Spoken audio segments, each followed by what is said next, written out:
Good evening, ma'am. Good evening.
Good afternoon, sir.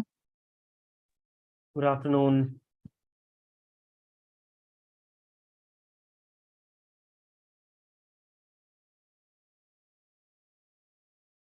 Good afternoon, sir. Good afternoon.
Okay, we can get started now. Okay, sir. All right. From yesterday's class, which was more about like the interviewing and all the different processes, if there are any questions, maybe the first few minutes we can spend time on that. I can help answer. If not, today we'll go to a new topic altogether. Just wanted to check if any one of you have any questions regarding the class from yesterday and the last week.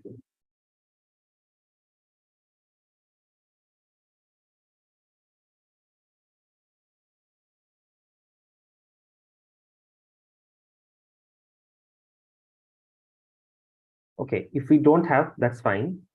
We can always ping me later in the chat and ask.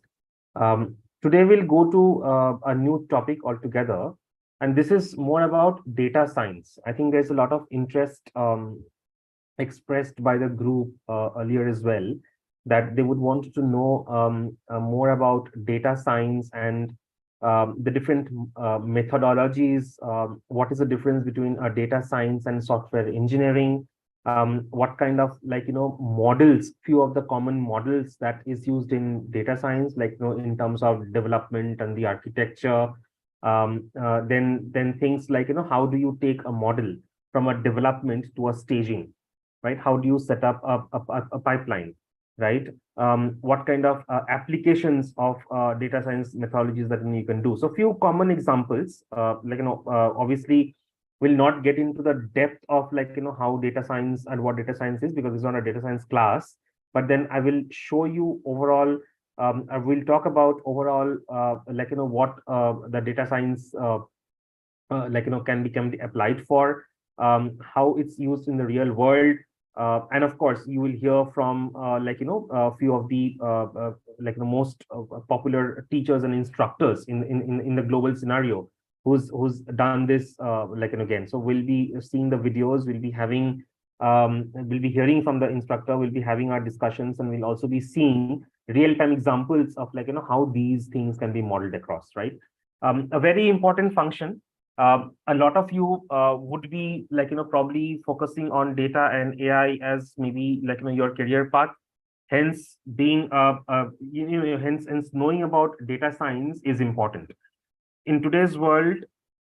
And while analytics as a function is important, similarly, a data science or a data scientist is also in that umbrella of analytics, right? And they do much beyond than how people used to do traditional analytics in the past, where it used to be very top level. A data science or a data scientist would typically play around with anything and everything that is possible with data, the entire architecture with data and AI, right? And with, of course, a lot of AI and augmented and all those things coming into the picture. The evolvement of data science as a function or as a stream is even becoming more and more, right? Hence, it is important to understand that how would you apply this, or if somebody wants to be a specialist and kind of take this forward, what are the opportunities available? Even if, like, you are not a data science specialist, but in the business, understanding, like, what data science does is typically important, because again, this is a function which works very closely with the business and has a significant impact on the delivery and outcome of the business of an organization, right? So hence, this is a very upcoming and a latest stream in the industry. So let's hear more about this, and of course, do keep the communication going and ask questions, and any doubts you have. And as usual, like any other classes, we will have those interactions. But let me play the video. Let me share the screen and play the video, and we'll hear the instructor talking about what these possibilities are. Right. So let me share my screen. All right, are you all able to see the screen now? Yes, sir. Okay, and let me just, are you able to hear? Data science models Are you able to hear as well? Yes, sir. Yes, sir. Okay, fine, great. So first we'll talk about the introduction, and that is the different methodologies that typically is being used, right? So what are the models, etc. And then we'll go into the various components comparisons, right? So this instructor, Neelam Dwivedi, she's actually an assistant teaching professor at Heinz College, right? And she's very popular. So a lot of her courses are also being used and referred to in the industries where we all work, right? So even in my organization, even in a few of the other organizations where I have been a part of, so Neelam's work is highly coveted, and hence I thought it would be very helpful to actually hear from a global instructor talking about this, and then taking that as a module, we would be kind of having more conversations, right? So I'm just giving you the background as well. So keep making the notes as and when required. Let me play. Data science models are fun to build and use, but their role in the real world is far greater than that. They must align with business needs, fit into large enterprise IT infrastructure, and be easy to maintain and update. This may seem challenging, but there are already some best practices in software engineering that data science projects can benefit from. We will go over several methodologies at a high level from the world of data mining and software engineering. Then, we'll take a simple business need through an entire life cycle: hosting a model, consuming it in a web application, and also setting up its CI/CD pipeline so that we can keep the model and the application continuously updated as business needs evolve. I'm Neelam. I enjoy finding interesting solutions to complex problems, like how to make data science projects better aligned with business. Join me in this LinkedIn Learning course as we apply software engineering principles in the world of data science.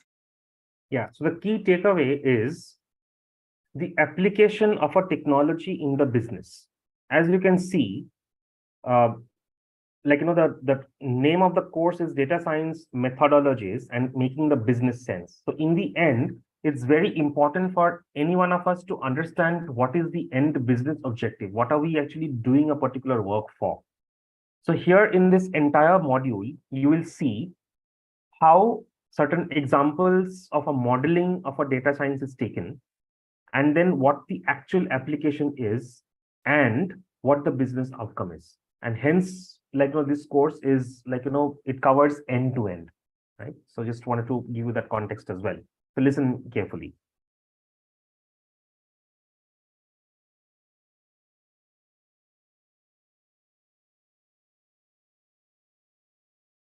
This course is a combination of conceptual knowledge and its practical application. While I'll explain the basics of conceptual ideas, their practical application requires some basic understanding of programming in Python, designing web pages using HTML, using Flask server, using GitHub as a source code repo, and Heroku platform for hosting applications. As you start working on the hands-on exercises, here are some important things to consider. We will be making 4 independent CI/CD pipelines. Each will have its own Git repo as shown here.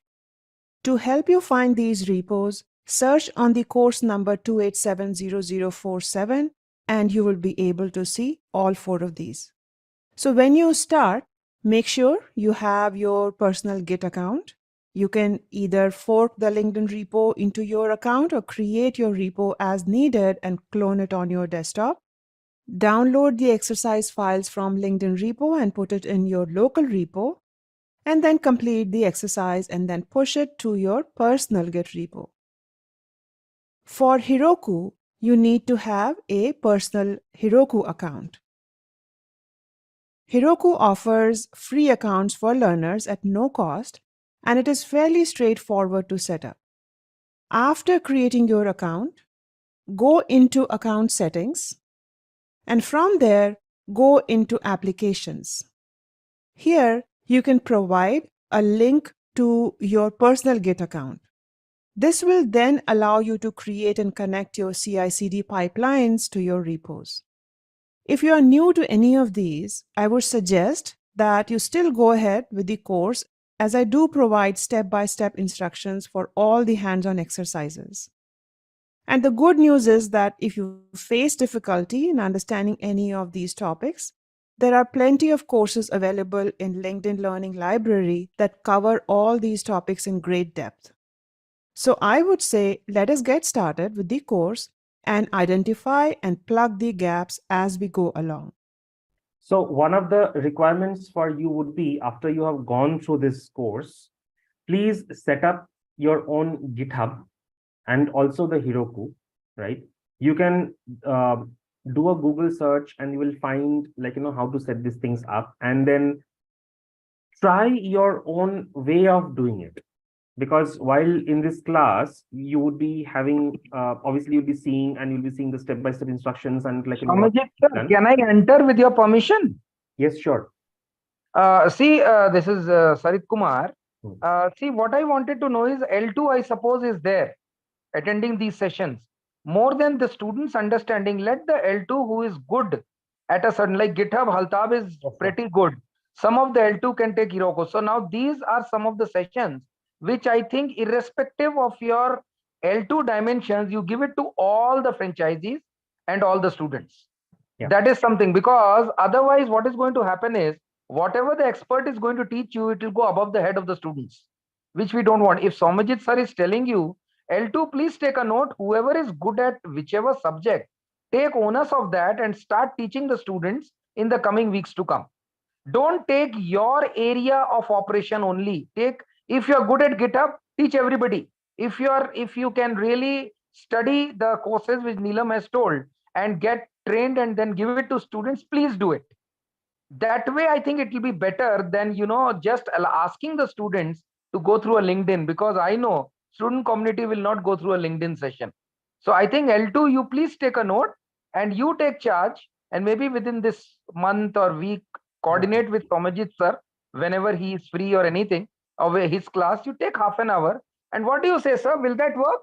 Yeah, that will work. And in fact, that's the idea, sir. Everything, sir, you cannot do, because you are more into application and you will be giving them idea to the students that what they are supposed to learn. L2 is supposed to give a detailed instruction to the student. So I think they can coordinate with you and take up a session separately onto these requirements, and then I think the students will be able to do a much better job on data science. Because what I would suggest, Soumyajit sir, are you with me? Yeah. I would also like to suggest, which we did not do, but I think in this batch, we should give them a job on data science, that how you, with the data, how you can predict the future and bring out a business sense out of it. Yeah. That will be a real wonderful, learning for the students, which we normally do as a simulation exercise in our campus. In IIMs and IITs, what we have started, I think I'll share with you, data has become a major role, wherein we call it as a story narration. That is, from a data, we bring out a business story, and how from a business story they predict the future to bring in suspective prospects and outcomes. And I think most of the companies, sir, Amazon, or whether we talk about all the big software companies, data analytics. And I was going through somewhere in this elections also, one good thing in also we should not say, but most of the people have been hired, the data scientists, by most to predict how this direction of the election is going to go. So what I mean to say is this is going to be a big future. If one simulation, at least in data science, Soumyajit sir, if you can enlighten my L2 and they take it up as a assignment, that will be a wonderful experience for the students. Yeah. What do you say, sir? Is it asking for too much? No. It is not asking for too much, sir, then I will not like to pressurize you. No. It is, in fact, that was exactly the intention of today's class. Right, like, sir. What I wanted to spend a time is this course, so that at a very top level, everybody gets an idea. Yes. And then the idea was that we take it up as an actual simulation and a project, like a case Wonderful. study. Wonderful. If you have already thought about it, I am very satisfied, sir. Thank you very much. Yeah, Thank you. Carry on, sir. Carry on. Yeah, thank you. Okay. All right. So I'll start the playing again.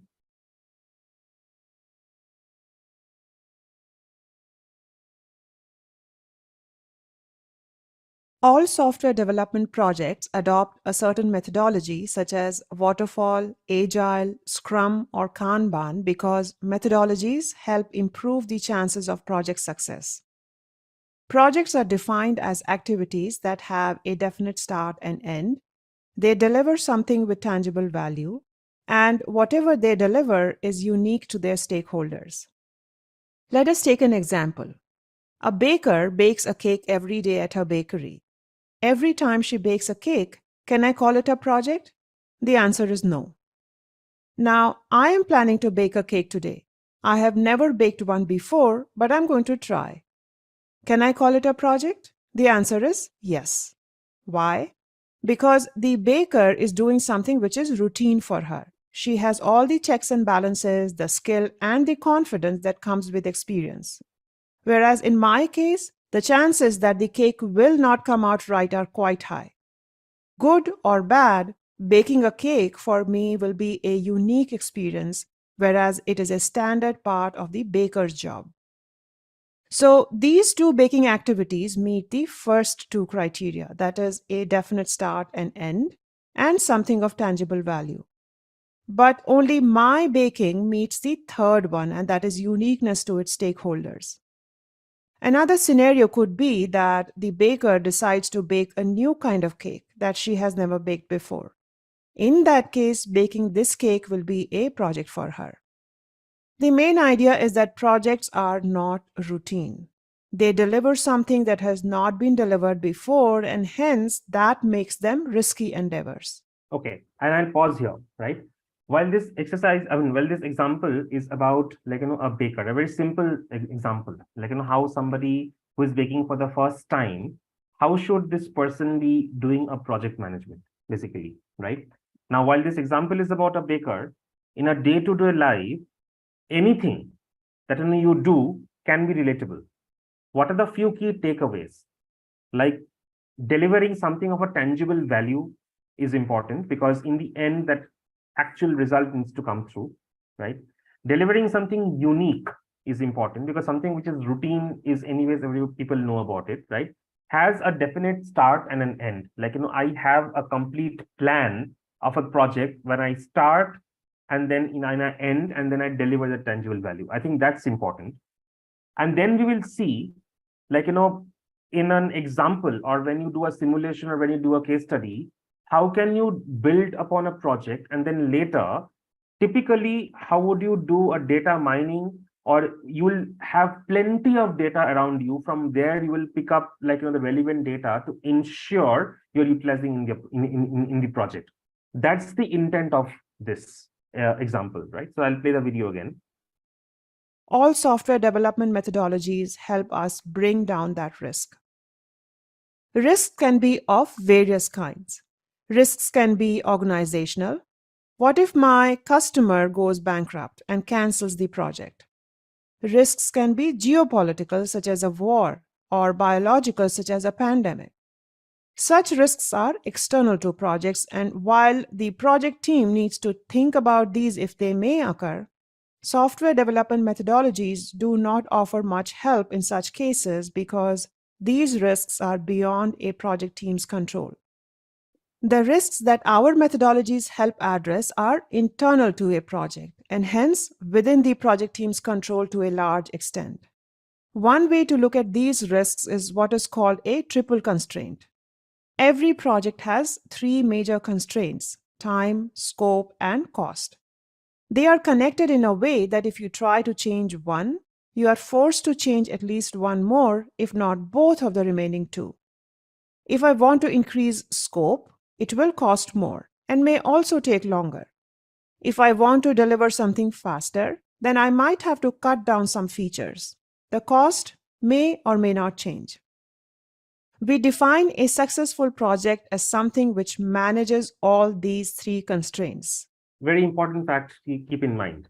Like, when you're looking into the risk assessment of a project planning, there are two parts, external, internal, and you heard what those examples are. But when you are doing the scoping, the time and the cost estimation is very important that you have a accurate balance so that your delivery is on time, it is within the scope, and whatever the attribution of the whatever the relevant cost is to be attributed to that, right? So these 3 points are very important to keep in mind as a very beginning of a project planning, because later you will see that all of these points, what we're seeing right now or hearing right now, how data will play a role there, and hence this is important to understand the fundamental here. Full scope delivered on time and within budget. If I deliver something which failed on at least one of these three parameters, then my project is considered as challenged. And if I do not deliver anything, then my project has failed. Methodologies help us manage risks by managing these triple constraints. When we start a project, we start with a big goal. Let us say the goal is to build an e-commerce website. We need to figure out what exactly is the customer looking for and also what they are not looking for. That is the scope. Now, how will we deliver it? Will we deliver in one big bang approach or will we deliver in small increments? The big bang approach has a higher risk factor because in this approach, we build the whole thing and then show it to our customer. We spend a long time and a lot of effort in building that full product, so our investment keeps increasing.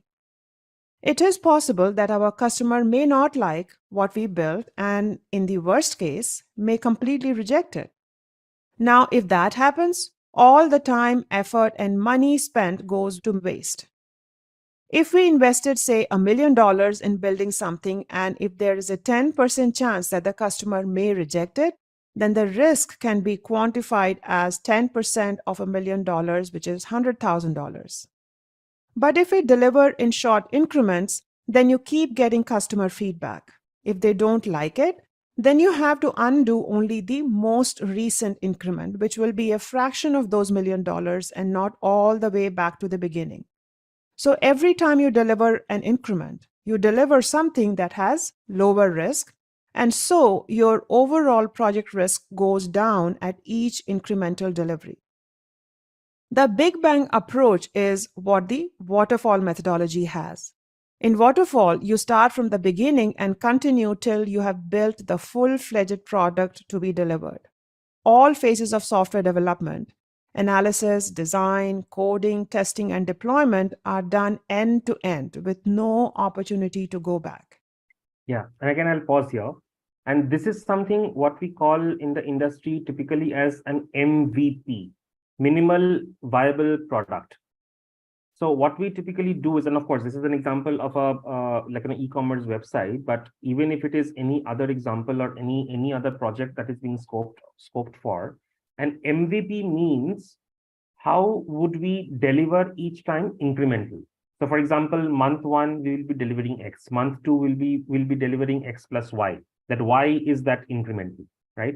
And hence you will hear this also this term quite a lot, the MVP thing, where we talk about the minimum viable product, and hence I'm bringing in this terminology to keep in mind that, like, a complete end-to-end big bang delivery versus small incremental delivery. It is always a small incremental delivery that is important, and a preferred method because it lowers the risk.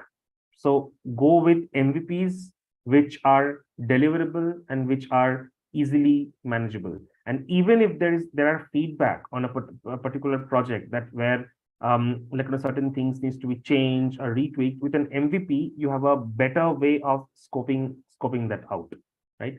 And by the way, an MVP is again not a full product. So hence it is not a full launch. So that way also, like, from a business stakeholder point of view, if any question comes in that, like, oh, is this the full product? Like, I'm not really satisfied with it. You can always say, what, this is not the full product, it's an MVP.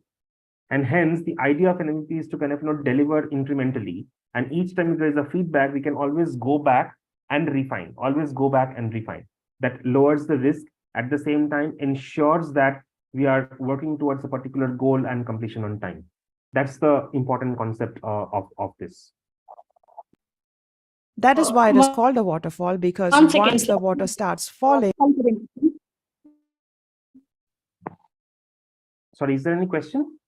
Yes, sir. I have a question about the Big Bang delivery. Yeah. Sir, actually, Please introduce I was yourself, working. please. Please introduce yourself. Yes, sir. My name is Sri Lakshmi, and I'm from Mysore. Okay. Carry on, Uh, Sri Lakshmi. Yeah. Yes, sir. I'm an B and MBA graduate, and I was working in a company, and I don't want to take that company's name. So there, I was like, I was into a manual testing process. I was hired for a testing process, and there, it was a central government job.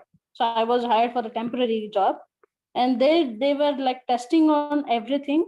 For the army intelligence, they were doing this test, and after doing all this project and after doing that all this testing everything, they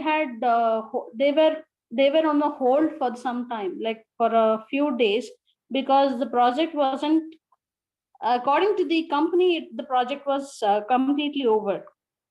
And for the but from the army side, the project was still on a hold. So according to my thing, as you said, the Big Bang delivery won't work, and it will give you a lot of losses. As they did, I had confusion with the Big Bang delivery and the small incremental delivery. Will that project how they, in these cases, what they will do, sir? See, and okay, good question. See, that's exactly the reason why we are having this class and this discussion, right? The concept of Big Bang versus small incremental delivery. A lot of times, the organizations, when they are working on the project, they take a particular approach. In your case, and correct me if I'm wrong, the team would have done or taken a Big Bang delivery kind of an approach where you would want to deliver everything at the same time, right? But Yes, sir. yeah, and that's exactly where the problem happened, because probably in the end, the company was saying, you know what, I have delivered everything, but, and it was for the army and the government, and they would have come back and said, no, you have not delivered this. Because this is the typical problem that happens when you don't do MVPs and incremental scopes. Because if you do a Big Bang, then it means all of you are working together on the project, and one fine day you go and say, yes, this is delivered to you.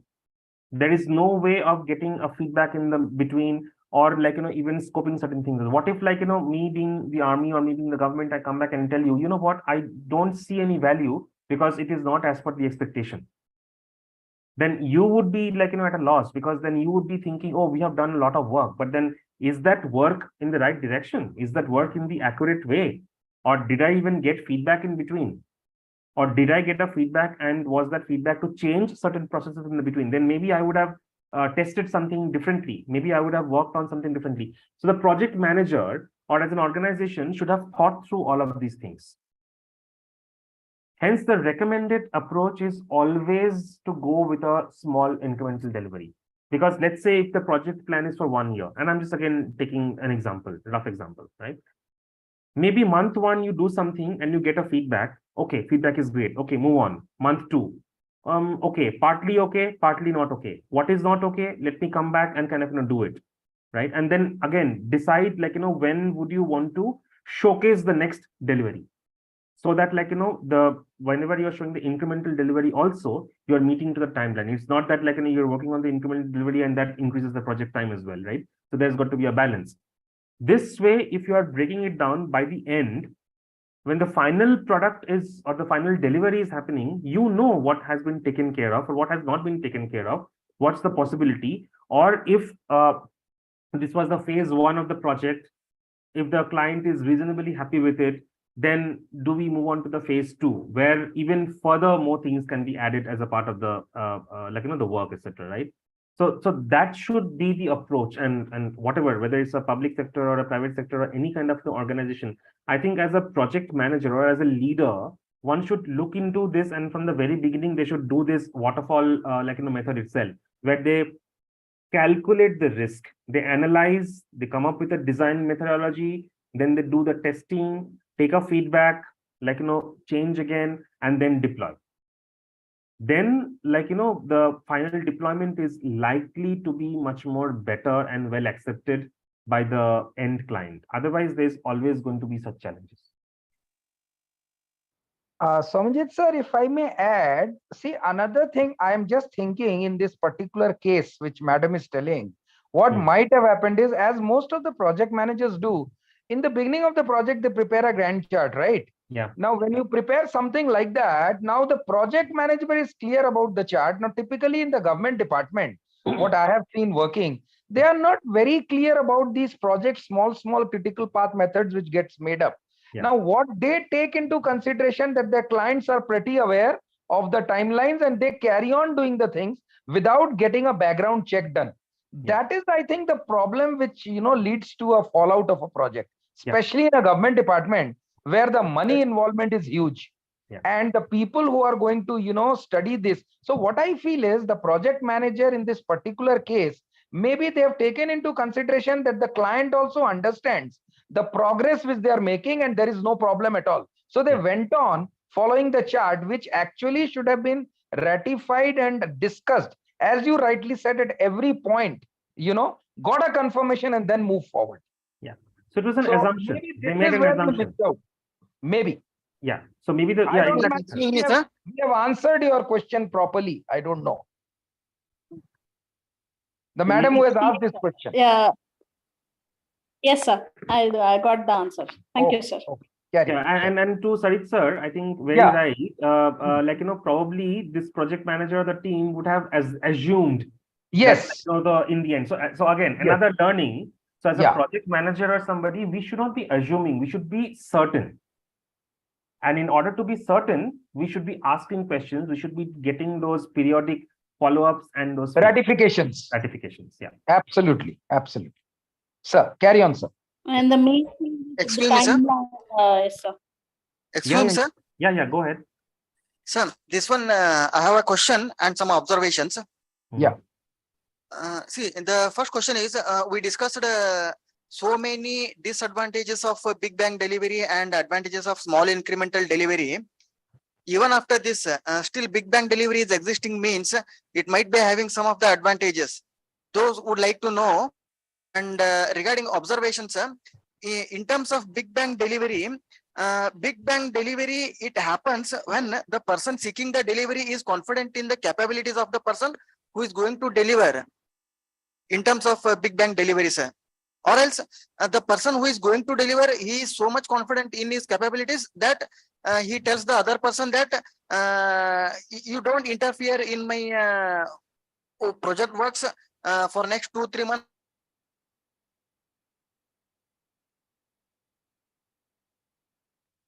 I think we have lost.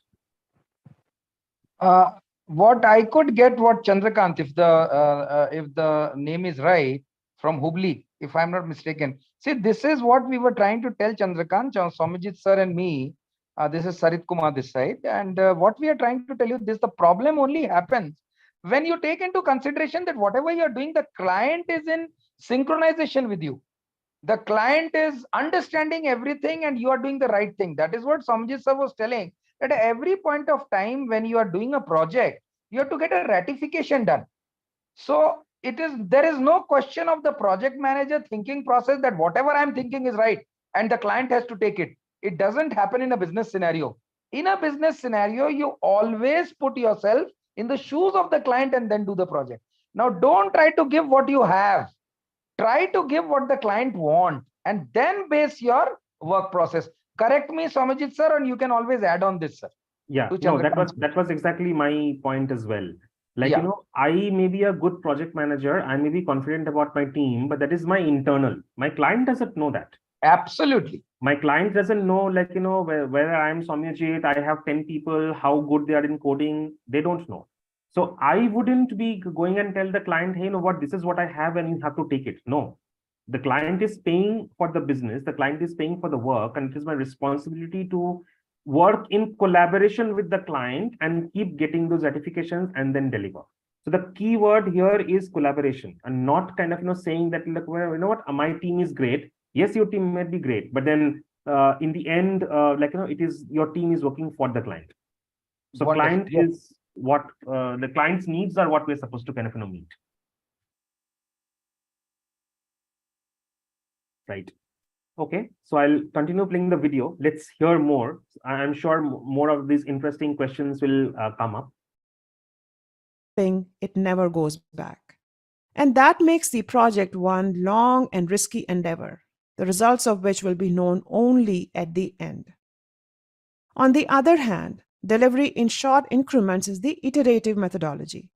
We not only are delivering in short sprints, we also have full flexibility to go back and forth to make sure what we are delivering is something that the customer really wants and something that really works. We deliver in small steps, often in just about 2 to 4 weeks.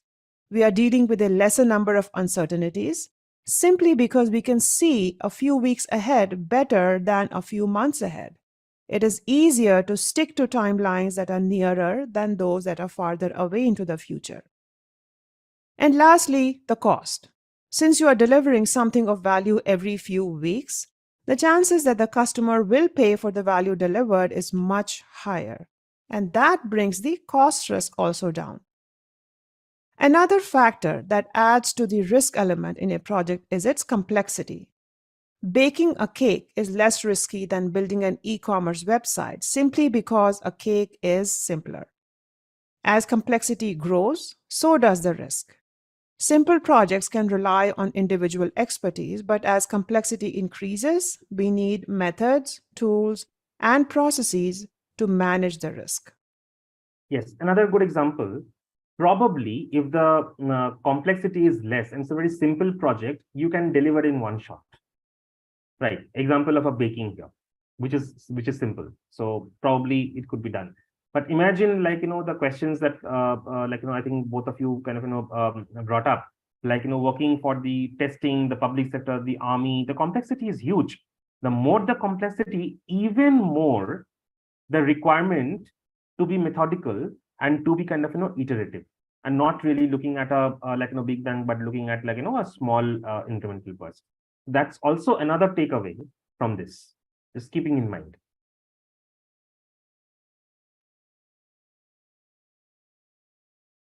Let's see how data science and software engineering kind of, you know, differ, or how one is used in the other. To understand the role of software engineering in data science, we need to first understand the differences and similarities between the two. We can analyze them from several perspectives. The first is to consider how we define their success criterion.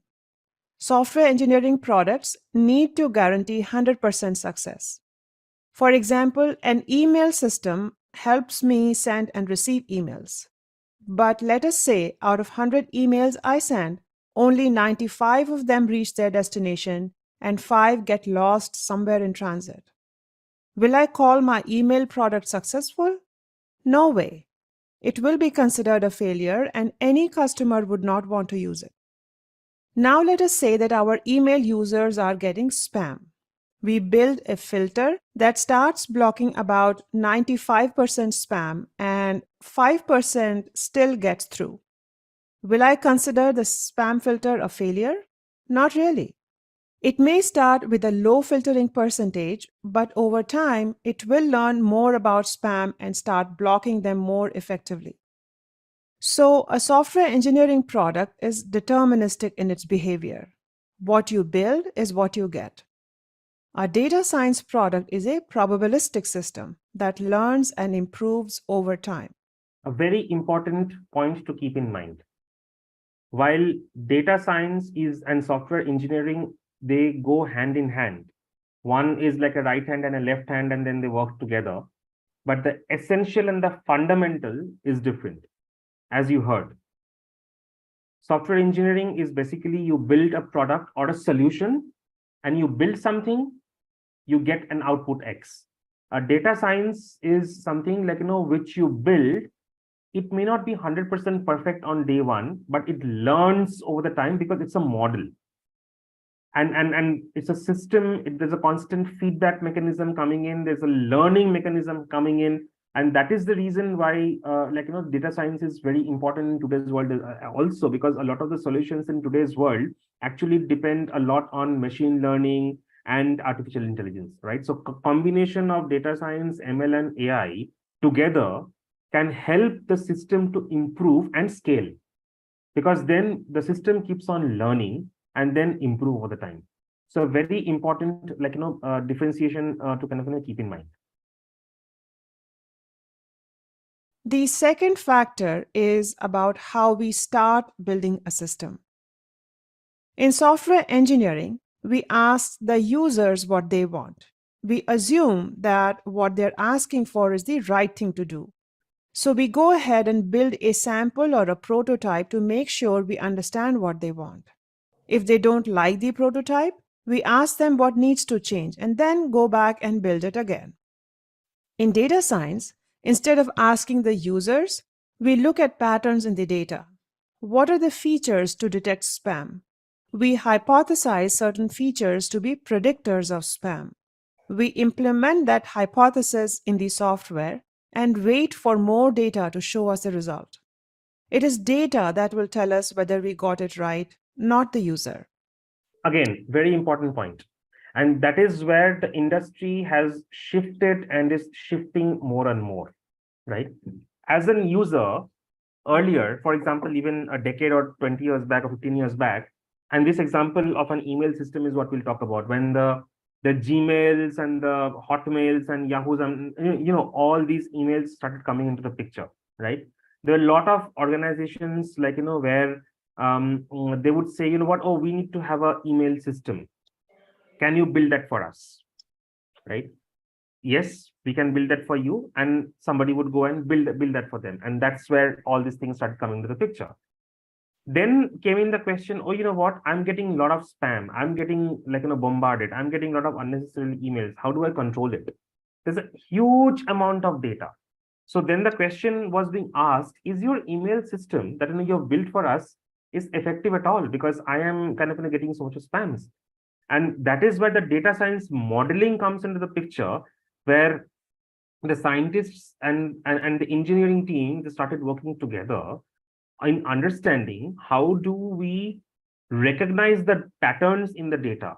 Like, for example, is the email coming in from a particular ID or a server, or if there's a particular pattern that is identified. If this is what it is, then it's a spam email because it might ask me for some information, or is it asking me for some other kind of things which is malicious software download, etc. So the systems are then able to analyze this pattern and then start putting those things in the spam. That makes my email much more cleaner. Now the question is the system accurate 100% all the time? Probably not. But has the system learned over the time? Yes. Is the system learning now? Yes. Will the system continue to learn in the future? Yes. And that's the data science part that comes into this picture, right? Hence, the difference, the subtle differences is what you should remember, the basic purpose of how you use a data science in an engineering product. So, the success criteria and the starting points for software engineering versus data science projects are different. But there is a very important similarity. In other fields of engineering, things are built to last. If I build a bridge today, I build it so that it can last hundreds of years. I hope that there won't be any need to change it. But in software, things are built to change. If I build it today, I expect to make changes to it right in the next release. This applies to software engineering as well as data science. Why? Because our email users may ask for a new functionality, say to create email groups or to perform spell check, and so we need to make that change. The spam filter needs to learn about new kinds of spam and hence needs to change. Or we may find a better machine learning model that gives better spam filtering performance. The key point here, both systems, whether built as a software engineering product or a data science product, need to change and evolve over time. Now, changing something which is already built is not easy. So, how do we handle this change? First, we need to have a process methodology that helps us plan and manage change. When can I ask the development team to make a change? How often will we allow such changes? How will we track all the change requests coming from the users? And second, how do we actually make those changes? When I change one part of the system, say add a new functionality, other unrelated parts should not start falling apart. And that means I need to make my system modular, or what is called in the world of software design as loosely coupled. Also, today I have 100 users and tomorrow I may have 1,000,000. Will my system scale? So, my system should be designed to be scalable. This means that our product needs to be designed in a way that can accommodate change on an ongoing basis. It shouldn't break or falter when a change is made, and this is where software engineering design principles come very handy. Okay, I'll pause. Any questions on this? Data science versus software engineering. The similarities or the differences, like the basic logic as to when to use how and what. Sir, I'm Yeah. Vinayak here. Yeah. Sir, give me an example for software and versus data science, sir. Okay, so you just saw this example. So, we saw an example of how an email platform was to be is built, and at the same time, what role a software engineering can do to build that platform versus how data science can complement it, right? Now, as I mentioned, so let's say in this same example itself, a software engineer will be building an email platform based on the various coding and the methodologies. This is built to be used. Now, the success of this would be, as a user, I would have to say, am I satisfied with this email platform? If the answer is yes, it's fine. If the answer is no, then I'm not satisfied, right? But then, if I start, as a user, if I start using this email platform and I see there is a lot of spams, lot of unnecessarily emails coming in, it's risky, it might not be safe and secure. How do I ensure that using technology and using data science, right? How can I safeguard that further? And that's where the role of a data science comes into the picture, because data science as a model, as a principle, will have multiple data points or nodes, as you call them, and from there you identify the system is able to identify certain patterns and ensure I'm building in guardrails. So then if the same data science is able to say or recommend that I need to be creating 10 different filters, which can be then implemented into my email software, right? Would be helpful. So which means my data science principles or data science methodologies is helping me to come with a solution or ways to make my email experience even better and better. Then if I'm a data science person, I would go to you may be a software engineering person, and tell them, hey, you know what, in your product, include these changes, because we are seeing certain patterns. That's how both of them work together hand in hand. But these are the fundamental differences. I hope that answers.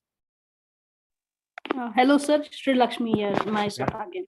As you said, these software engineering and the data science Thank you, has sir. both the similarities of they should not be faltered as we update it. Sir? Sorry, say again. I think I missed it. The similarities of both software engineering and the data science is they should not be faltered, or they should not get any errors when they get updated. Correct. Yeah. Correct. So, but has the software engineering is just meant to be like updated after we do something like errors or like experiments. But in the data science, as we update it, the data is left. The data stored in the data science will not be get altered or not be jumbled. See, the intention is to, I would rephrase the question. I would say the intent is not to not get absolutely error or error free, but the intention is to minimize the errors and hence minimize the risk, right? In the process, if you are getting a complete 100% error free, brilliant. But a lot of times in the first attempt, you may not, or with multiple iterations and changes as well, you may not be able to make 100% error free. Because a lot of times what we see is when there's a software change or a software upgrade, or like the pattern is changing because we are getting more information from the data, we are minimizing the errors, but not necessarily 100% free on day one. So which means we need to keep iterating further and further, right? Hence this question of your question ties back to the previous example of iterative way. So if you are delivering a project at the end of the day, this is even more a reason why you should be iterative, because with changes in software as a software engineering team or as a data scientist, you can continue minimizing this and then eventually arriving, which is kind of a 100% or close to as minimum error is possible, right? But again, the important thing to keep in mind is, as it talks about here as well, the requirement in the industry or the requirement from the client or the business requirement may keep changing, and hence the similarity between these two would also be, how am I adopting those changes? Because a software engineer or a software engineering product can be enhanced based on those changes, because it is more easily doable and supported by data and science. The data scientist bit of things, right? Typically ML, machine learning, and all those things, they feed into it. Versus something like the example where they talk about here is like a bridge. A bridge is probably not a software engineering example, but a mechanical engineering example, which is built to last for 100 years. I do it on day one, and I know I have to let this be till 100 years, right? But a software engineering is different. The stream itself is different because it's to do with a totally different thing altogether, right? So that's where the similarities are in these two functions. Sir, if I may, maybe this is just a question from my side, correct my understanding. Another thing is, when you are dealing with data, what happens is that data from where you are getting an outcome. Now, if it is a bit of a biased data, if you are getting a biased data, then the outcome will also be biased. Yeah. So, how you are getting the data, don't you think so? That is more important than, just reading the data as such. Yes. And that's the next part, which says data mining methodologies. Okay. That was the next part of the presentation, which talks about, absolutely correct. We should be able to eliminate the biases and how we are reading and interpreting the data. And in fact, that is where a lot of focus in the organizations are nowadays. Yes, we have enormous amount of data. That's fine. We all know that. But how do we interpret that? And even one step further, once we interpret, how do we take that interpretation into meaningful insights, which is for the business, right? So hence, I think, madam, have you got your question answered? Yes, sir. That was Good. I was asking you. You said the answer, sir. Good. Sir, carry on, Soumyajit, sir. Yeah. Carry on. Yeah. Yeah. Sorry, sir. I hope I'm not disturbing you. Whenever not at all. Yeah. Please. Chandrakant from Hubli, sir. Yeah. Yes. Sir, by presentation so far, I understand that software engineering is to build a product, and once the product is built and ready and live, then data science kicks in. And once the product is running, software engineering product is running, and it generates a data, then comes into picture the data science which observes.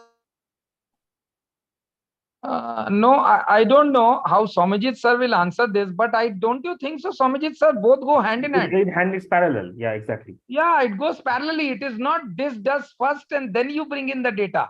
Yeah. See, then you are telling Chandrakant something like, if you don't take it hand in hand, if there is some problem which has already occurred, how can you now rectify it once the software is made? So, you have already done the job. Now, so what I feel is both go hand in hand from the beginning. And as Soumyajit sir said, iteration is a must. Like every time you are doing a small iteration and then moving forward. So I think that is where I don't agree with you, Chandrakant, that you make a software and then bring in the data science to check it up. I think both go parallelly. Absolutely. Soumyajit sir, correct me if my understanding. Absolutely. Both has to work hand in hand. One cannot be a standalone by itself. From day one itself, what will happen is over the time, both will start interacting with each other even better. That is fine. But even from day one, you just can't build a software as a standalone and say, I've built it and then I don't know what am I going to do with it, right? So it has to be a data-driven approach and a data like a collaboration approach from the day one. So data becomes important in we are taking an example of software engineering, but data actually becomes important in anything, not only software engineering, but in all spheres of life in today. Let's see what are the different methodologies. How do we mine data? I think this will be interesting and it might answer a lot of your questions as well. Data mining methodologies have been around for more than 20 years. CRISP-DM and KDD were introduced around 1996 and form the core of other methodologies. CRISP-DM stands for Cross-Industry Standard Process for Data Mining and is one of the most widely applied methodologies. It was developed by a consortium of companies in Europe and was formally published in the year 2000. Later, SEMA was introduced by SAS Institute, ASM-DM by IBM, and more recently TDSP by Microsoft. In this lesson, we will take a look at CRISP-DM. CRISP-DM is an iterative methodology that has 6 phases, starting with business understanding, and then data understanding, data preparation, modeling, evaluation, and deployment. Note the arrows going in reverse direction between some phases. For example, from data understanding to business understanding, modeling to data preparation, and from evaluation to business understanding. These indicate the flexibility to go back and revisit previous phases as needed. If you have worked on any data science project, you must have taken this approach intuitively as you continuously refine your data, model, and your understanding about the project to deliver a better outcome. Each of these 6 phases has levels, tasks, and activities explained in detail in about 70-page document cited here. But instead of going into those details, we will go through a simple case study to get an overview. This case study was conducted at a Portuguese banking institution as part of a research project and was published in European Simulation and Modeling Conference in 2011. Because of economic and competitive pressures, the bank needed to make its direct marketing campaign more efficient and effective. Direct marketing campaigns require reaching out to customers over phone or internet and offer them certain products or services. Such campaigns need significant resources in terms of human agents, their time, skill, and effort. So the bank wanted to reach out only to those contacts that have a higher probability of accepting the offer. And to make that assessment, they decided to use the power of data mining. They decided to follow the CRISP DM methodology. The first iteration was taken up to explore project feasibility and its goal. This is like trying to get a sense of what the project is all about. You can think of this iteration as developing a prototype to test the waters. So to start with, they entered into the business understanding phase. This phase focuses on finding and articulating the business objective, assessing our situation in terms of what we want to do, what resources we need versus what we have, determine our data mining goals, and then produce a project plan. The bank had a product which it wanted to sell through direct marketing. This product was long-term deposit accounts. So the project's business objective was articulated as to improve its direct marketing efficiency in the context of this product. It planned to reach out to its customers through direct marketing over telephone or internet, and the data mining goal was to identify customer attributes that influence customer decisions to accept or reject the offer. The next phase is data understanding, which is about collecting initial data, describing it, exploring, and verifying its quality. So the team analyzed a data set from past 17 campaigns with about 79,000 direct contacts. 8% of these direct marketing contacts, that is about 6,500, had been successful in the sense that the customers had accepted the offer. The attempts that were not successful had several outcomes. Some were clearly unsuccessful in the sense that the customer had declined the offer. So such outcomes were conclusive. But many outcomes were not conclusive because of reasons such as the person answering the phone was not the phone owner, the person did not answer the phone, and so on.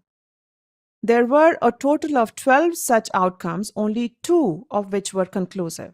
But these were just outcomes. What about customer attributes? Well, those had to be collected from the bank's internal databases. This included customers' personal information such as age and marital status, financial information such as annual balance, and information about any previous direct marketing contacts made with the customer. After understanding the data, the next phase is data preparation, in which we select, clean, construct, integrate, and format the data. As you may have experienced in a typical data science project, 80% of effort goes into data understanding and data preparation. However, since this was just the first iteration, the project team decided to prepare the data just enough so that it could be fed into the models. Next is the most exciting phase for data scientists, that is modeling. It is about selecting modeling techniques, generating test designs, building, and then assessing the model.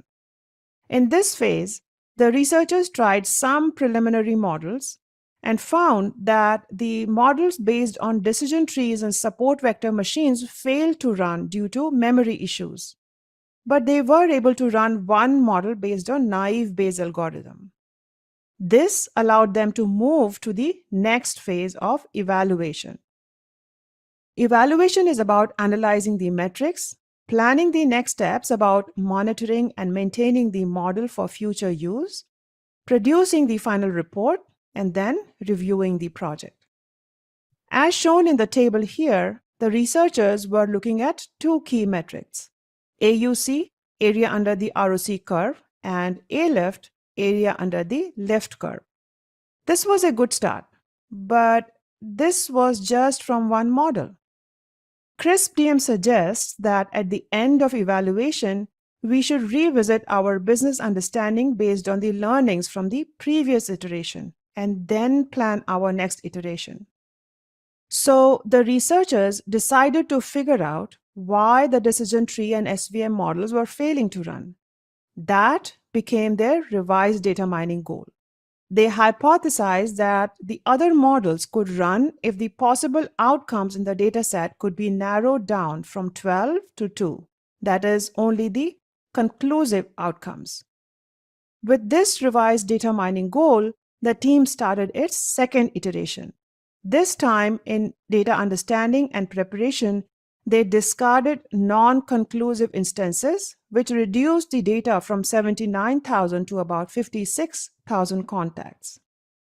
With that, the team was able to run the decision tree model and found some improvement in AUC and A-lift. So far, so good. But there were still some problems in the data. There were too many input values: customer personal information, financial information, previous contact data, etc.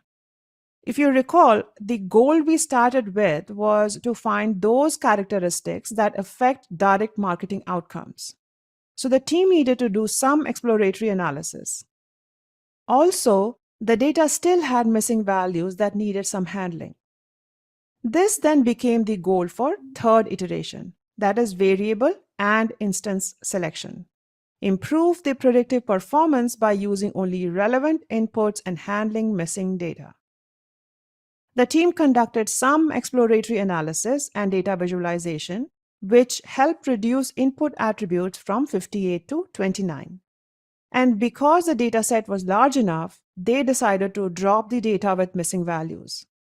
Now they had about 45,000 instances with which they conducted their final modeling and evaluation activities. As can be seen from this table, they were able to run the SVM model on the revised dataset and found that the predictive performance of their models considerably improved. The overall goal of the project to identify most relevant attributes that influence the outcome was also achieved. And you can see the top 5 attributes listed here. This case study demonstrates the power of iterative approach in which the team started with a simple goal and then progressively improved and refined its outcome as it learned more about the data and the business problem. CRISP DM has 6 phases, but this case study demonstrates going through 5 phases from business understanding to evaluation. Data scientists often hand over their model to the software engineering team for the last phase of deployment. And that is one of the challenges that data science projects face.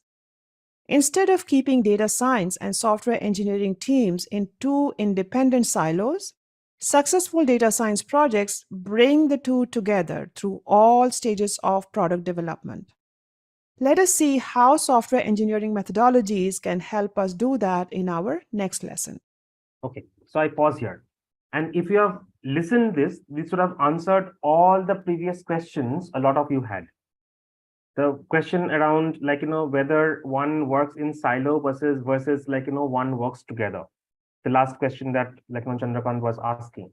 So a software engineering team and data mining and a data science team should always work hand in hand and simultaneously. It also answers the question as to the validity of the data, the health of the data, right?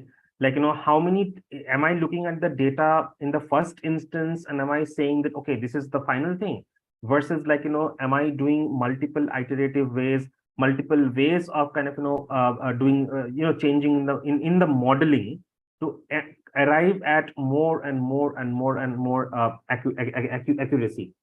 If you see in the example, there are 3 stages which which was done in this case study. Like in the first stage, there was a certain kind of data. Then the second stage, they reduced those data points. They only made it a successful and unsuccessful. The third stage was also the data fields which were not filled during those marketing campaigns. They were kind of removed, and hence the data set became much more relevant, and it reduced the bias at each stages, right? And also it talks about how important it is. Iterative method is important, and That's what, like, we have been talking about from the beginning of the class itself. Like, how multiple such iterations actually help eventually for the team to kind of come up with the evaluation, and then the final thing is about the deployment, right? Which talks about both the teams, software engineering and data science teams, working hand in hand together from day one. If you don't, then there is always going to be a gap, like, which we would want to kind of avoid, right? So this actually answers a lot of the questions, the previous questions which we were discussing. So I'll pause for a moment and see if there is any other further questions to this before we move on to like the software engineering methodologies and data science, how again the deployment, the each stage working hand in hand together, those examples will be shared. So I'll pause for some questions, if at all. Another thing, sir, we have understood from this case, which is very nicely given, was that, see, if you don't do iterations, one thing which was very clear, if you don't do these multiple iterations, that is where we are going wrong. So to answer the first question, which I think, what was that girl's name from Mysore?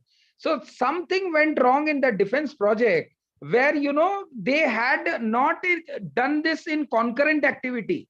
They were working, as Soumyajit sir said, in silos. So when you work in silos on the two different signs, this problem occurs. These are two different signs. Now you're merging these two different signs into one. Right, Soumyajit sir? Yes. Software engineering and data science are two different signs. But a project will become successful only when these two signs get merged into a particular outcome. And in this case study, you also understood one thing, that they started with 79,000, but the actual data, which was a workable data, was only 45,000, which is 30% less. Now imagine a situation, this is called as forward simulation. Imagine a situation wherein they would have worked with 79,000 and not done these various iterations, they would have got an absolutely a wrong product, which will not be accepted by the client. It's a banking project. Now, in a banking project, it is an involvement of money. So it is very, very important from this case that what sort of a data you are working on. And if the data is not perfect, you will definitely have a different outcome. Correct me, Soumyajit sir, if my understanding is right. Yes, and which can be very risky, because the intent of the project and intent of, like, working is to kind of get as accurate as possible. Imagine imagine a banking project where the data is not correct, the entire business can go from completely topsy-turvy altogether. Absolutely. Right? Absolutely. Yeah. So Soumyajit sir, I have to make a move, so I'll of this sure. Thank you very much. Also learned a lot. Yeah. I'll be leaving the meeting with you. Yeah. Thank you, sir. Right. Thank you. All right. Now let's move on to the next stage, where, like, how it will be shown that the software engineering and the data science teams are going to be working hand in hand.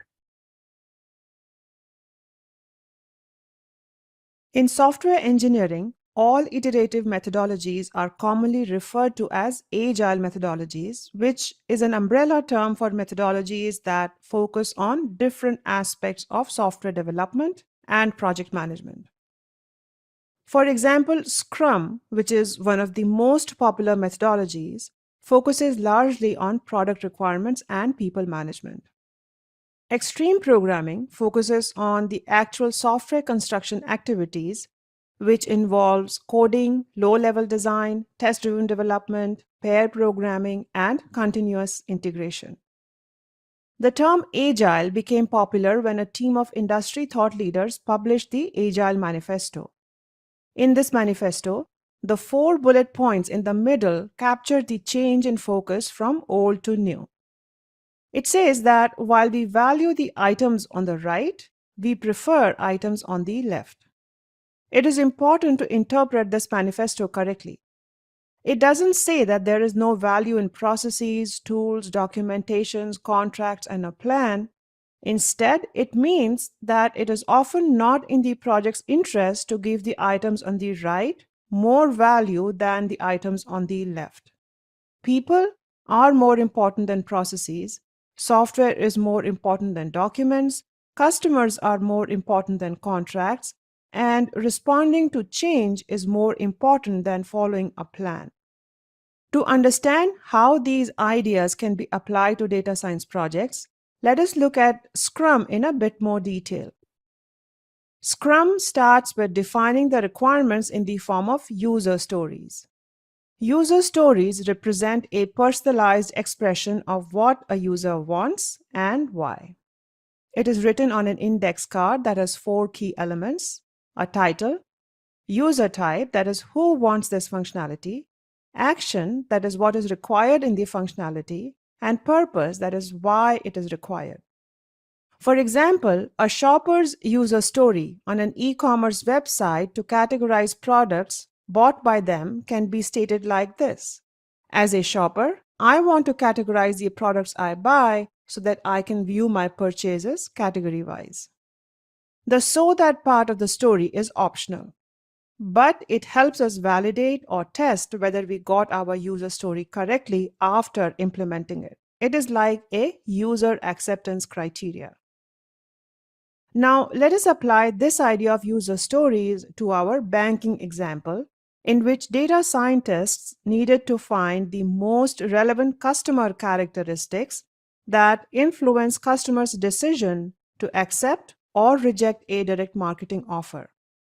This example is from a case study that we discussed in the previous lesson, where we saw how data scientists use CRISP-DM methodology. In Scrum, we start with seeing the requirements according to the direct marketing agent's viewpoint. So the user story can be stated as a direct marketer, I want to call customers with high likelihood of offer acceptance so that I may improve my direct marketing efficiency. Once this user story is articulated, the next step is to estimate how much effort it will take to implement it. This will help us assess if we can deliver it in one iteration, or what is called as a sprint in Scrum. Scrum recommends time boxing each sprint to about 2 to 4 weeks. This sets the rhythm of incremental deliveries. If you decide that your project will have 2-week sprints, then you need to deliver an incremental version of the product every 2 weeks. This means that the extent of functionality captured in a user story should be something that we can deliver in one sprint. Now, the user story we wrote here is kind of vague. It is not really a story, it is an epic, because what goes into realizing this story has many unknown elements. What are those elements? First, understanding and preparing data, then training and evaluating the model, and then deploying and consuming the model in an application. As can be seen, it may not be easy to know how long it will take to get the perfect data, or train the perfect model, or deploy the model in a perfect web application. The problem is not so much in the data or the model as it is in the desire to strive for perfection. Instead of taking too long to deliver a perfect product, we use the concept of minimum viable product. A minimum viable product, or MVP, has just enough features to be deployed and used by the user community. As an analogy, let us say our customer asks for a vehicle to go from point A to B. If you infer from here that they need a car, then you may start building its parts one by one: tires, car seats, steering wheel, engine, and so on, till you have all the parts to be assembled into a car and delivered. The problem here is that it may take too long to deliver in that time. The customer may change their mind or simply say that they never needed a car.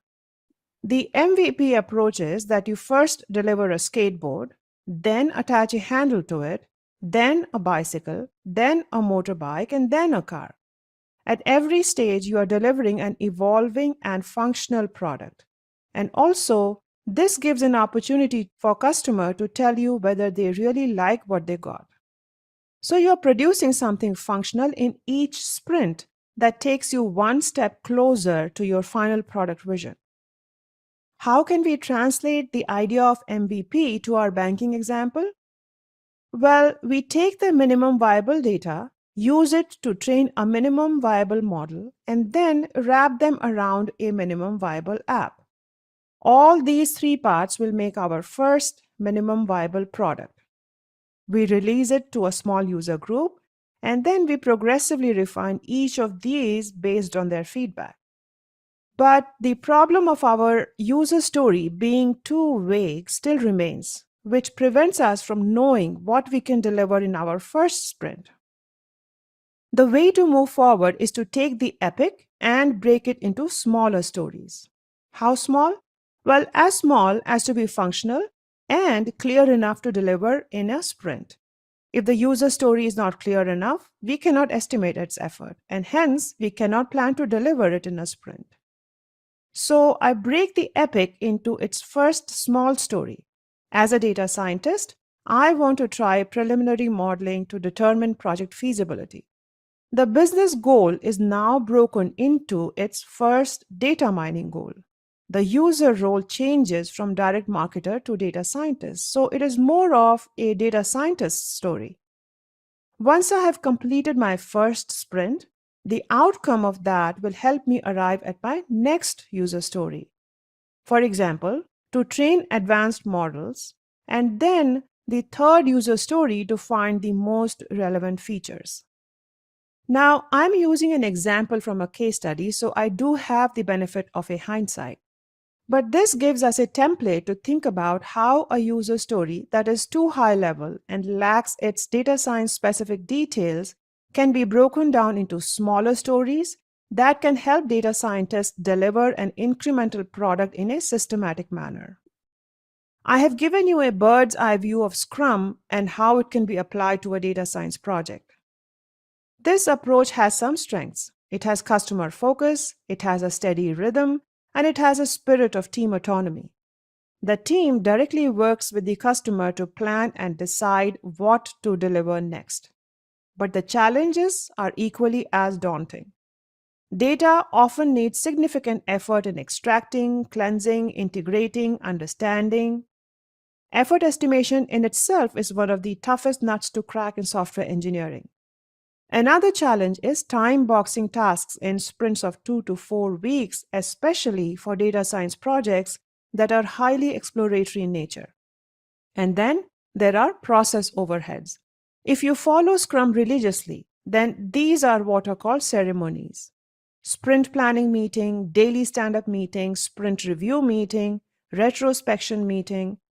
But on the positive side, these ceremonies keep the team focused on a common goal, ensure communication, promote collaboration, bring down the risk, and increase the probability of success. Okay. So I'll pause here to hear any questions.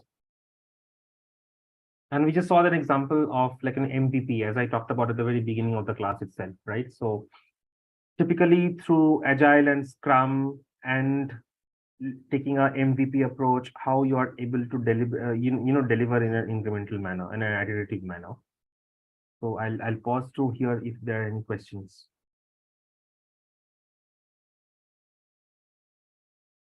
Hello, sir. Sri Yeah. Lakshmi from Yes, my Lakshmi. Yeah. Sir, as we taking like more iterations, the time management also increases. Like the time may also might increase. So as we keep up with the time, then the iterations have to be controlled. So what will you say about this, sir? Yeah. So I think the time cost and estimation has to be done at the very beginning itself. And I'll take an example, right? So the same example of like, what the user talks about is a building a car, or let's say, for example, even the banking example, right? Now, when I first get a project brief from a client, and when I first start looking at the brief and try to do my initial planning, that is where in terms of the estimations or the cost or the time boxing, I will say in the next 2 years or 12 months, 24 months, I will be delivering this final project for you. So you're determining that in the very first instance. When you do that keeping in mind that there's going to be multiple iterations. So you will keep in the very fact that you are saying that I will arrive at the final goal in 24 months means, let's say you will do 12 iterations, two times, I mean, after 2 months each, right? Or you will probably do 10 iterations after 1.5 months each, or whatever that is, right? And then you keep a buffer, because you know that there could be feedback where you may have to kind of come back and revisit. So you do that calculation keeping a buffer in mind, and then built in the iteration model at the very beginning itself, so that there is no additional time after 24 months that is required. Now that's the ideal way of kind of doing it. Of course, this is given if we don't have any external factors that's kind of impacting, right? For example, if you look at the COVID years, the 2 years of 2020, 2021, and something, there were a lot of such projects, etc., which were in the progress, but then they had to be stalled back or slowed down. Even now, in the time of recession that is happening everywhere in the world, a lot of projects that were originally planned to be delivered, maybe the client is asking, okay, you have to stall it down or slow it down, so that we are able to meet the cost. So those are external factors which you don't have a control of when you're planning the project at the very beginning, but you need to kind of go along with the flow. That is why the agile methodology, we say we keep changing based on the customer needs. We don't follow a timeline, but then one specific plan, but then we are flexible to adapt and move, right? So that's how we do it. But otherwise, in general, when you're estimating or building in the time model, you should be keep building in the iterative model at the very beginning itself, and not saying, oh, you know what, I want to complete the project and hence then I will think of iterations. No, I will be thinking it on the very first instance itself, so that I know that the sum of all the iterative times is equivalent to the 24 months of delivering the project. That's how I will plan it. So one more, sir. Actually, Yeah. one more thing. Yeah, sure. As you said, that iterations timeline should be done in starting itself. So as we get the client's feedback, and he's not satisfied with that session, that part of that part of the product, and we have to do it again, so that the iterations will be repeated again.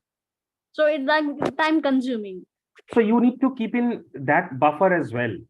So you need to be accounting for a client feedback and what could be those additional amounts. So for example, you can always build in, let's say, I will have my first iteration after 1 month, but I'm expecting the client to probably give me a feedback.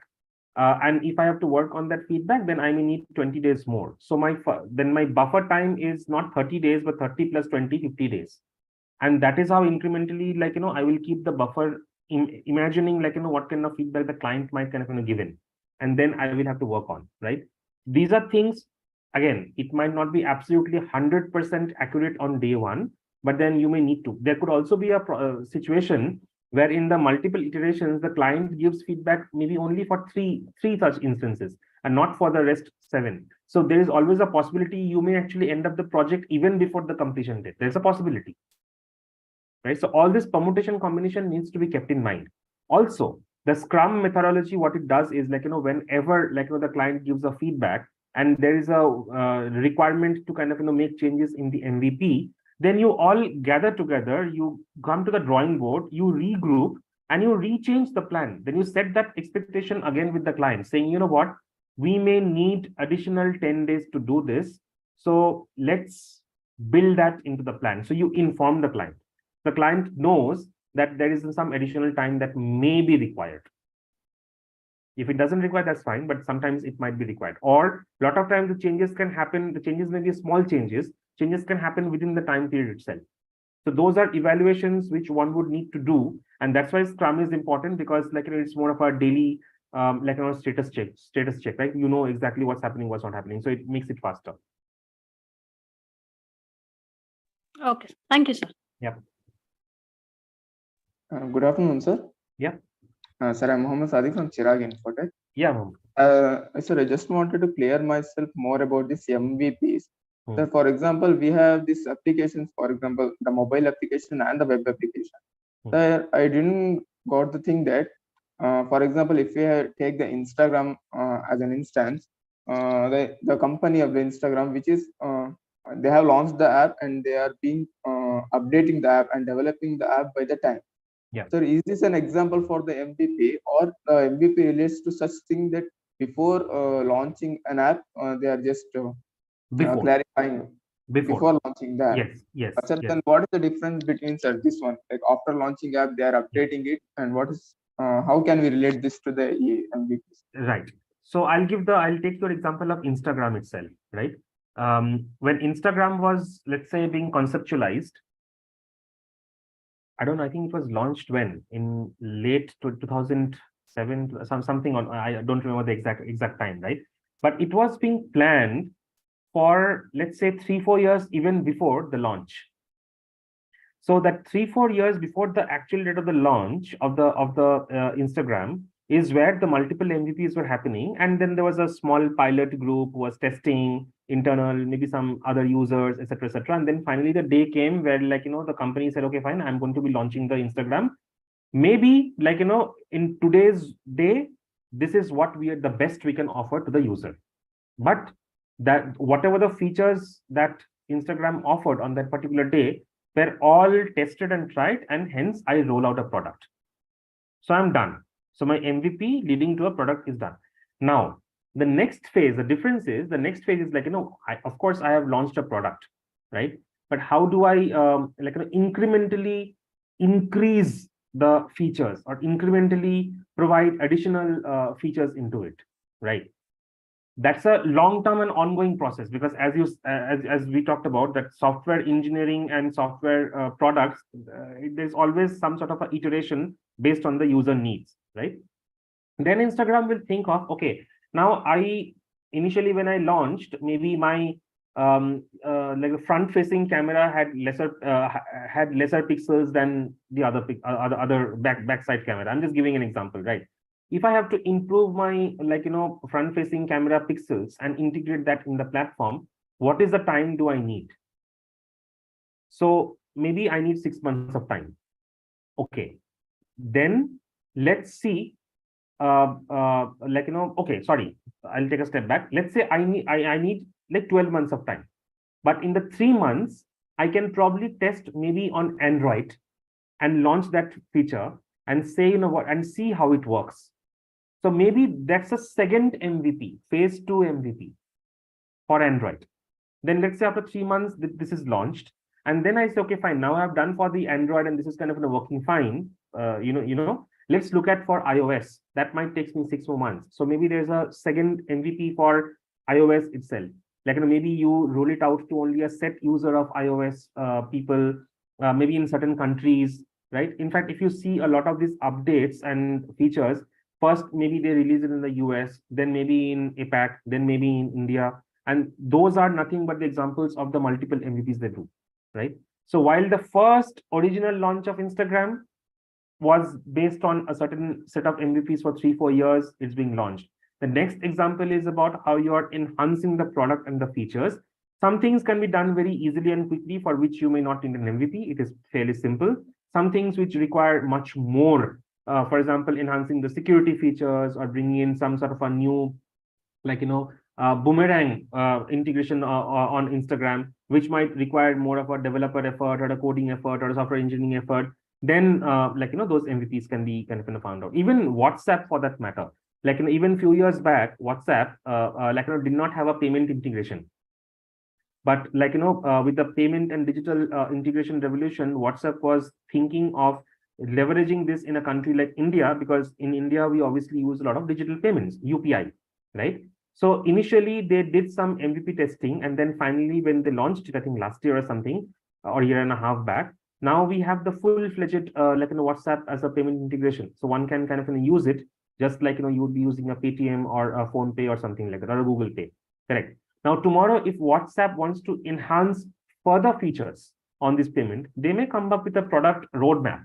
And in that roadmap, if certain MVPs has to be built in, then they will build in that MVP. So it's an ongoing process. Oh, okay, sir. Thank you, sir. All right. More questions?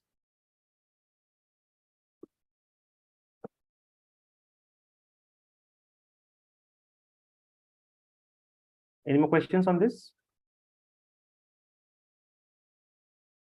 Okay. If not, we'll go on to the next, topic. The spirit of data science projects is all about inquiry and explorations. Sometimes we have the data, but we are not sure what value we can extract from it. Other times, we see the value in data, but are not sure what kind of product we should build to extract that value. Should it be a feature in an existing web application, or should it be an independent mobile app? And above all, how does it align with the larger business goal? How can I make my idea into a compelling story so that my stakeholders agree to support me in this initiative? In the bank's direct marketing example, we started with a high-level business objective of improving direct marketing efficiency. The context was human agents contacting customers to offer long-term deposits, and the data mining goal was to identify those customer characteristics that influence their decision to accept or reject the offer. In other words, find the most relevant features. Using Scrum's approach of stating the requirement from the end user's point of view, we stated the user story as a direct marketer, I want to call customers with high likelihood of offer acceptance. Then we broke this somewhat vague user story into more specific and smaller data science stories stated in the data scientist's language. As we articulate these stories, they go into a list of user stories arranged in a prioritized order of implementation called a product backlog.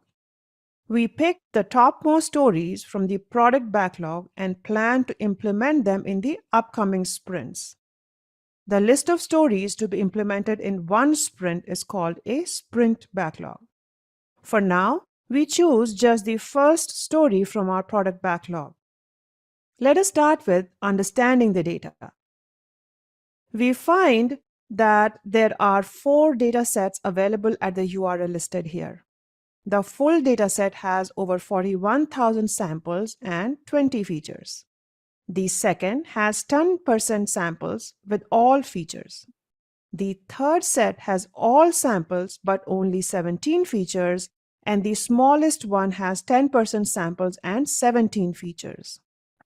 The fourth one is also cleaner as it doesn't have missing values, so I decide to start with that. Next step, data preparation, which involves understanding the features, their data types, missing values, and so on. Our data set is about customers, their financial status, and the last direct marketing campaign's contact made with them. Let us say I decide to use the personal and financial features as my minimum viable data set to start with. So here are the steps to prepare my data. First, I will read the data into a data frame and then drop the campaign-related columns. From among the 8 features, I decide to use age and balance that are numeric, whereas other 6 are categorical values. So I will use standardization for the numeric data.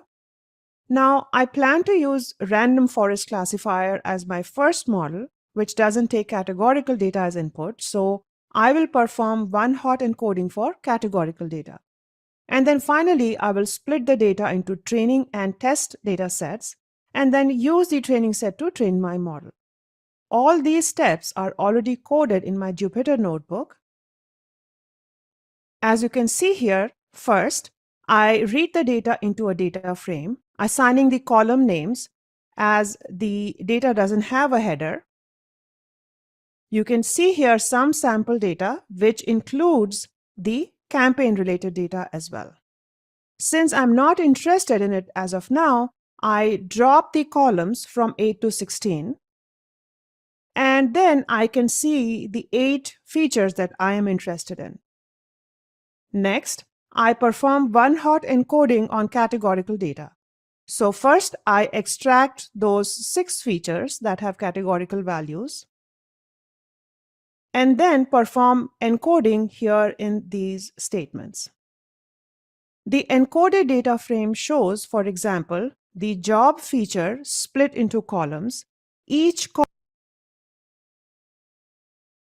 column representing one type of job: admin, blue collar, entrepreneur, and so on. And for each row representing one customer, the column that has one means that that is the customer's job, and the rest all are encoded as zeros. Next step is to process the numeric data. Numeric data is in columns 0 and 5 for age and balance. So I'm using the standard scaler from sklearn and putting the scaled values in a numeric data frame. When I view its head, I can see that it has scaled values for age and balance. Now we need to combine the two data frames, one hot encoded and numeric, to make the final data frame. Finally, our data is ready to be split into train and test data sets and then fed into the random forest classifier.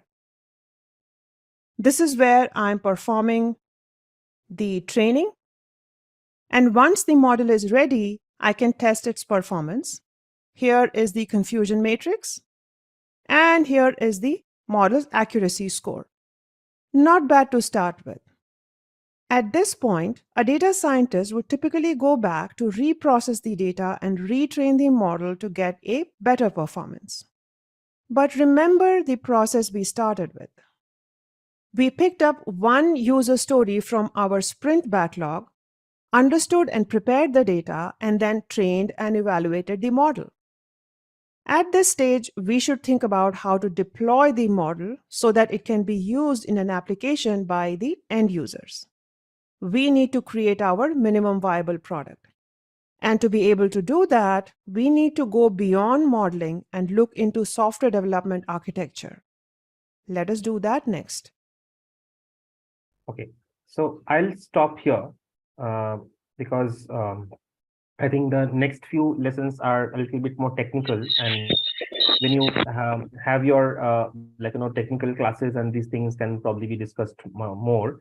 But the basic fundamental of what we wanted to show today was to make you understand the concept and the importance of data science and software engineering working together. So the fundamental principles of how one works with each other, the iterative processes, how should you do a project planning. So keeping these basics in mind, and then of course the technical part of it is obviously as you study more or learn more, you'll get into that, right? But the business context and the implication for this for the business was something very important, right? So so I'll pause here.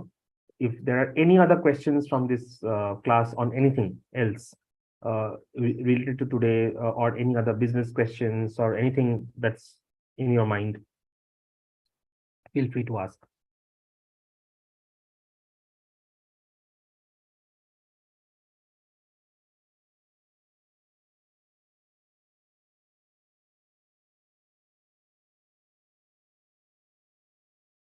Okay.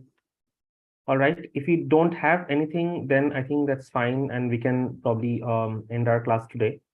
I think in the next few classes we will start seeing I'm talking about very different other topics. While till now we have had topics that is technical, non-technical, we'll also start seeing in general what a business related topics are, or more of a presentation related topic. So something much more broader in nature. We'll kind of see that. And I also wanted to kind of start working on the various case studies, etc. So which I'll be kind of probably coordinating with the L2s or maybe the Qonix team on not only on today's topic but in general, everything together, so that we can start preparing for those case studies, and the teams can start coming and presenting those cases. So I'll be starting to share with them. So maybe we can start with that in the next couple of classes, maybe or towards the end of the month, for example, and then continue that further in the month of May. But I just wanted to let you know that we'll soon start having those application related case studies and like, how you are typically supposed to be presenting this. And that's where I would also request the L2s to kind of, support, so that, like, for each one of the groups, there should be a mentor and L2 who can actually kind of, work very hand in hand, and help the team to prepare and also kind of, present. Right. So I'll reach out separately. So Harinakshi, I'll reach out separately on those aspects. Okay, sir. Like, who are the L2s mapped with, like, which teams, etc. What could be the case studies, what could be the topics, and then we can communicate that further. Okay, sir. I'll share the groups which we have done for other experts. Yes. If possible, you can restructure that, or same thing you can use it. Sure. Just email me separately, and Okay. I can look into that. Yeah. Okay, sir. All right. Okay. All right. Thank you, so sir. much. Thank you so much for attending the class. It was a very good, meaningful, and good interaction. And I think we should keep this going. And in every class, if you have more such interactions and questions, I think it's always good to, discuss things and study and learn together. So thank you. Thank you. Thank you, sir. Thank you, sir. Thank you.